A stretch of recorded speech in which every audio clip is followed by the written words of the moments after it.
This is the Week 3 recap and Week 4 pickups brought to you by Fantasy Football Time. Follow us at Fantasy FB Time on all social media platforms.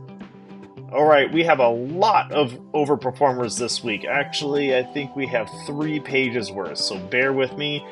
A lot of fantasy points this week. A lot of people that were overdue and a lot of surprises, starting with Jauan Jennings. With Kittle out, Debo out, Jauan Jennings blew up with 41 fantasy points. He was the Alvin Kamara of this week, going 175 yards and 3 touchdowns.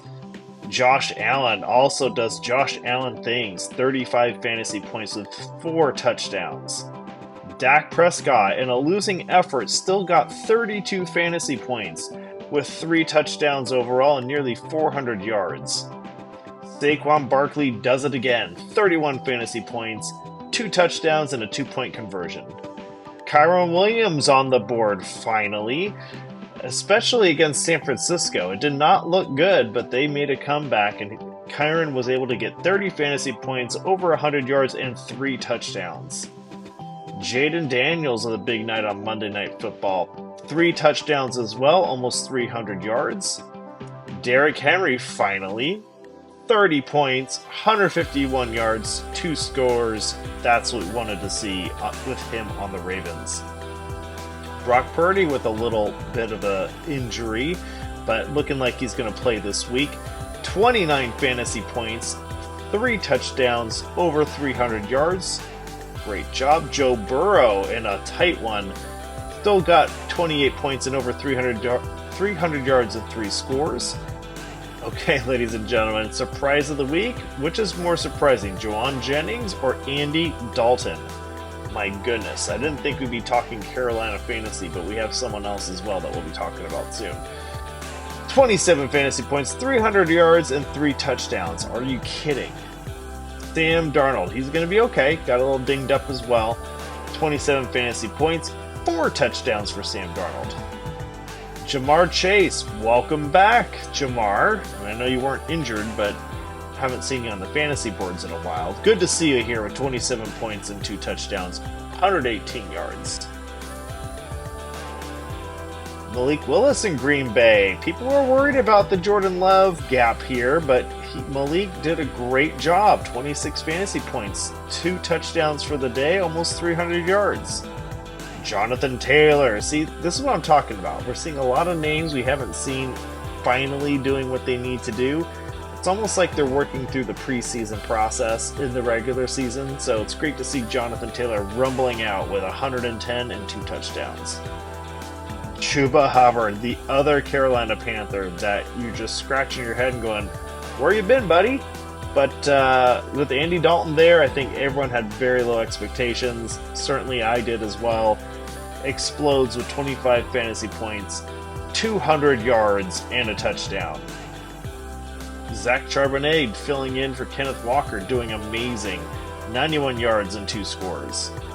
Malik Nabers, alright, so as we have the Carolina Panthers on the board, we're now starting to see the New York Giants come around. How about that? I would not have predicted that. 78 yards, 2 touchdowns. Amari Cooper shows up, 24 with 2 scores. Aaron Jones does it in the air, actually. 100 yards, almost a 150-yard day for him. Rashee Rice does a nice job here, 110 with 1. Aaron Rodgers having a great night, making his team look pretty relevant with 2 touchdowns. Deontay Johnson was just running all over the field with 100 yards and a score. The 3rd Panther on the board. Dallas Goedert, tight end, doing wide receiver things. 170 yards for Dallas. Danny Jones, another giant, like the Carolina Panthers, are on the board. 21 fantasy points. Cole Kmet does wide receiver things as well. 97 yards and a touchdown. Rome Odunze, sorry if I'm mispronouncing that, shows up with his rookie season connecting with Caleb Williams with 20 fantasy points and 100 yards with the score. David Montgomery, amazing 105 yards. Okay, didn't think I'd even put this one on the list, but he earned it. Trey Tucker, receiver from Vegas, over 100 yards with a touchdown. Trey McLaurin with another big night, 100 yards and a score. Jacoby Myers, I had him as a bench player at one point, but he decides to explode finally with 62 yards and a touchdown. Another out-of-nowhere name, Calvin Austin III. Pittsburgh, only 2 forecasted, 17 earned. He earned it, 4 catches, 95, and a touchdown. DeAndre Hopkins does what we hope him to do. Very low forecast, but really blew it up. 73 yards and a score. Khalil Shakir earning his way back into the regular overachieving. I think we can probably put him as a safe bet to pick up later. 72 yards and a touchdown. All right, time to do the pickups for this week. Quarterbacks, Jared Goff still available at 85%. Sam Darnold is the 6th ranked fantasy player of the season so far. He's only 30% owned. I think you can safely think or bet that Minnesota is a good team this year, and Darnold is doing what he needs to do. Baker Mayfield is the 7th ranked player in all of fantasy, 76% owned. Derek Carr had a tough one in Philadelphia, kind of came down to earth a little bit, but he still is the 10th best fantasy player overall, 62% available, going against the Falcons. Who wants to play gambling here? Andy Dalton had a great day. Is this the sign of things to come? 5% owned. Get him while he's hot. Receivers, Jauan Jennings. I think if we're going to see extended time with Debo or Kittle out, he certainly seems to be connecting well with Brock Purdy. Allen Lazard finally shows up. He had an okay game the other night, dropped off and came back. I think he's going to be a solid WR2 for Aaron Rodgers. Quentin Johnston does it again, another 45% ownership, available if you need him. Khalil Shakir, as I mentioned earlier, I think he's scored a touchdown in all 3 games so far, so certainly worth a look. Jameson Williamson, Rashid Shaheed, he kind of fell off a little bit, but I still think he is one of those Olave Watson breakout years that you've seen where he's going to keep going. Addison's doing it on the ground and in the air. Christian Kirk, I think the Jacksonville Jaguars might need to figure out, but he's like a Zay Flowers-esque guy.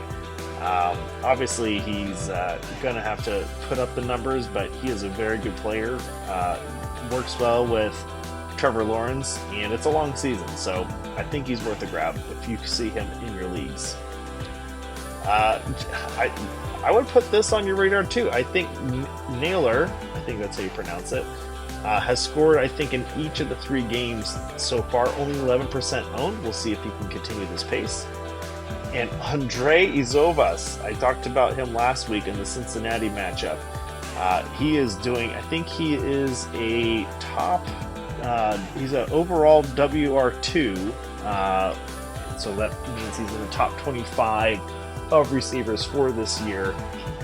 He benefited from T. Higgins being out, but Higgins was back playing and he still scored and had a great day. Alec Pierce kind of dropped off a little bit. I think we have some additional receivers back from injury making their start, so he will be risky, but he has scored, I think, twice in his first 2 games. For the running backs, Zach Charbonnet, as long as Walker is out, he's doing really great there, only 78% owned. Jordan Mason, how is he not higher than that? But if you could see him, go ahead and pick him up. Dobbins, I think he dropped off a little bit, but you know that Harbaugh is going to run the ball.